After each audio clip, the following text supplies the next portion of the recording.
విద్యార్థులకు పౌష్టికాహారం మానవ మనుగడకు అంతిమ లక్ష్యం మేధస్సును పెంపొందించుకోవటమే। ఈ కార్యక్రమాల ద్వారా తెలంగాణ ప్రభుత్వం ప్రతి బిడ్డ, ప్రతి బాలిక, ప్రతి విద్యార్థి కలలకు జీవం పోస్తుంది। తెలంగాణ విద్యార్థులు ఎదిగితే తెలంగాణ రాష్ట్రమే దేదీప్యమానంగా ఎదుగుతుంది।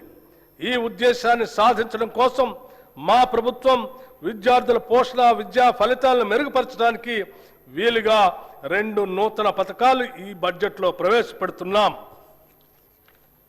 విద్యార్థులకి బ్రేక్ఫాస్ట్ పథకం 2026-27 విద్యా సంవత్సరం నుంచి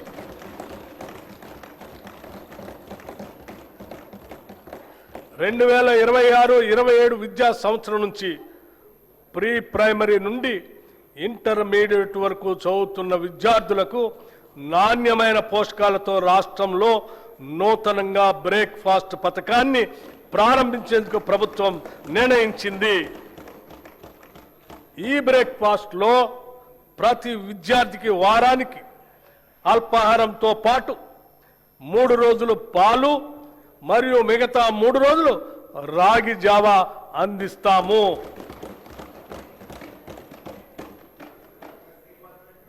This landmark initiative will improve nutrition and health outcomes, increase attendance and punctuality, reduce dropouts and absenteeism.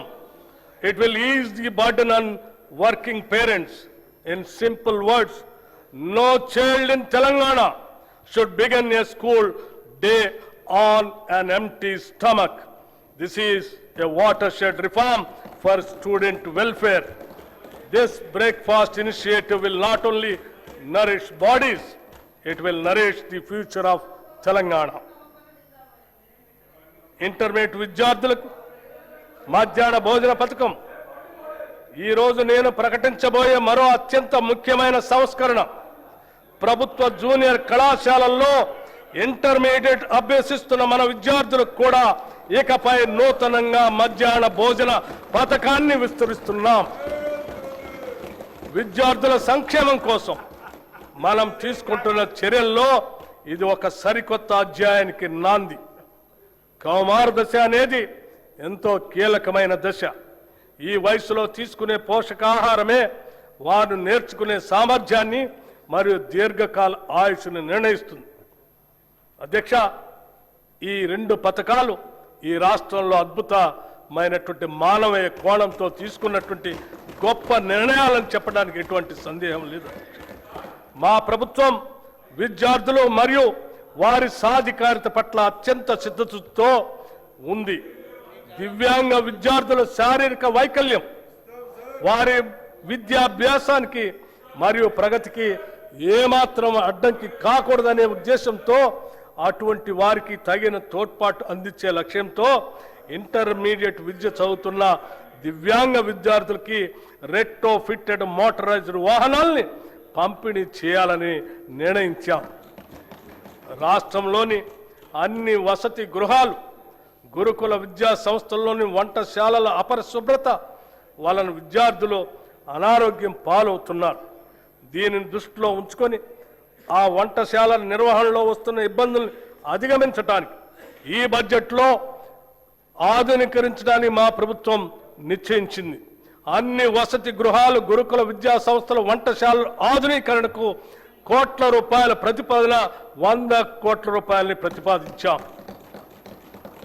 రాష్ట్రంలో పాలమూరు శాతవాహన విశ్వవిద్యాలయ ఆధ్వర్యంలో ఇంజనీరింగ్ మరియు లా కాలేజీలు, తెలంగాణ విశ్వవిద్యాలయం ఆధ్వర్యంలో ఇంజనీరింగ్ కాలేజ్, మహాత్మా గాంధీ విశ్వవిద్యాలయం ఆధ్వర్యంలో లా మరియు ఫార్మసీ కాలేజీలు, Rajiv Gandhi university of knowledge technologies ఆధ్వర్యంలో మహబూబ్ నగర్ క్యాంపస్ను నూతనంగా మంజూరు చేశాం।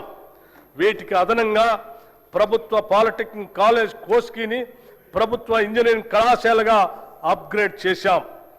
స్టేషన్ గన్పూర్, కే సముద్రం, గంగాధర, ధర్మపురి, పాకాల్, కోస్కీ మరియు దేవరకద్రలో కొత్త ప్రభుత్వ డిగ్రీ కళాశాలలు ప్రారంభించాం। దీంతో రాష్ట్రంలో ప్రభుత్వ డిగ్రీ కళాశాల సంఖ్య 149కి పెరిగింది। రాష్ట్రంలో ఉన్న 57 పాలిటెక్నిక్ కళాశాలను అడ్వాన్స్డ్ టెక్నాలజీ సెంటర్లుగా ఉన్నతీకరిస్తున్నాం. యువతను భవిష్యత్ ఉద్యోగ అవకాశాలు కల్పించడానికి, ఎంటర్ప్రెన్యూర్లుగా ఎదగటానికి వీలుగా పాలిటెక్నిక్ కళాశాలలో 15 కొత్త కోర్సులు 2026-27 విద్యా సంవత్సరంలో ప్రారంభిస్తున్నాం. విశ్వవిద్యాలయాలు, పరిశోధన సంస్థలకు సంబంధించి భూ విజ్ఞాన, ఖనిజ శాస్త్ర పరిశోధనలకు ప్రత్యేకంగా doctor Manmohan Singh earth sciences యూనివర్సిటీని భద్రాద్రి కొత్తగూడెం జిల్లాలో స్థాపించాం. అలాగే రాష్ట్ర విశ్వవిద్యాలయాల్లో న్యాయ ఇంజనీరింగ్ కళాశాల ద్వారా కొత్త ప్రొఫెషనల్ కోర్సులు ప్రారంభించబడ్డాయి. మౌలిక సదుపాయాల అభివృద్ధి కోసం ఉస్మానియా విశ్వవిద్యాలయానికి 1000 కోట్ల రూపాయలు, వీరనారి చాకలి ఐలమ్మ మహిళా విశ్వవిద్యాలయానికి 400 కోట్ల రూపాయలు ఈ బడ్జెట్లో ప్రతిపాదిస్తున్నాం. మిగిలిన విశ్వవిద్యాలయాలకు కూడా అవసరమైన నిధులు కేటాయిస్తున్నాం. స్కిల్ యూనివర్సిటీ నేటి పోటీ ప్రపంచంలో పరిశ్రమలకు అవసరమగు నైపుణ్యాలున్న మానవ వనరుల కొరత నెలకొని ఉంది. చాలా సందర్భాల్లో ఇంటర్మీడియట్ మరియు డిగ్రీ కళాశాల నుండి ఉత్తీర్ణులైన వస్తున్న మన విద్యార్థుల్లో ఆశించిన స్థాయిలో నైపుణ్యాలు ఉండటం లేదు. అలాగే అధునాతన ప్రత్యేక నైపుణ్యాలు అవసరమైన ఉద్యోగాలకు వారు పూర్తి స్థాయిలో సిద్ధంగా ఉండటం లేదు. ఈ అంతరాన్ని పూడ్చాలనే దార్శనికతతో అటు విద్యావంతులైన నిరుద్యోగ యువత ఎదుర్కొంటున్న ఇబ్బందులను, ఇటు పరిశ్రమలు ఎదుర్కొంటున్న నైపుణ్యం కలిగిన మానవ వనరుల కొరతను ఏకకాలంలో పరిష్కరించాలనే ఉద్దేశంతో మన రాష్ట్ర ప్రభుత్వం యంగ్ ఇండియా స్కిల్ యూనివర్సిటీని స్థాపించింది. పరిశ్రమల అవసరాలకు అనుగుణంగా ఆయా పరిశ్రమల భాగస్వామ్యంతోనే రూపొందించిన పాఠ్యాంశాల ద్వారా యువతకు ప్రత్యేక నైపుణ్యాలని అందిస్తాము. ఈ స్కిల్ యూనివర్సిటీని విద్యాశాఖ పరిధిలో తీసుకొని వస్తున్నాము. రాష్ట్రంలోని 65 ప్రభుత్వ ఐటీఐలను ఆధునిక పరిశ్రమ అవసరాలకు తగినట్లుగా తీర్చిదిద్దేందుకు అడ్వాన్స్డ్ టెక్నాలజీ సెంటర్లుగా ప్రభుత్వం ఉన్నతీకరించింది. దీనికి అదనంగా 53 అడ్వాన్స్ టెక్నాలజీ సెంటర్ ఏటీసీలను మంజూరు చేసింది. వీటి నిర్వహణ పనులు పురోగతిలో ఉన్నాయి. దీంతో మొత్తం 118 అడ్వాన్స్డ్ టెక్నాలజీ సెంటర్లు అందుబాటులోకి వస్తున్నాయి. అడ్వాన్స్ టెక్నాలజీ సెంటర్లో శిక్షణ పొందుతున్న ట్రైనీలకి ప్రతి నెల 2000 రూపాయలు స్కాలర్షిప్ రూపంలో ఇవ్వాలని ప్రభుత్వం నిర్ణయించింది. నైపుణ్యాలకు సంబంధించిన అన్ని సంస్థలను ఒకే గొడుగు కిందకు తీసుకొని రావటానికి అడ్వాన్స్డ్ టెక్నాలజీ సెంటర్లు, పాలిటెక్నిక్ కళాశాలలు మరియు టామ్కామ్లను ఈ స్కిల్ యూనివర్సిటీ పరిధిలోకి తీసుకొస్తాం.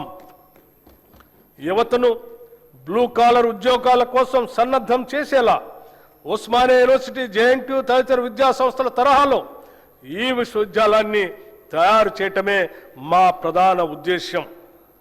2047 నాటికి రాష్ట్ర ఆర్థిక వ్యవస్థను $3 ట్రిలియన్ స్థాయికి చేర్చాలనే మహోన్నత లక్ష్యంతో ఉన్నాం. ఇందుకు మనకు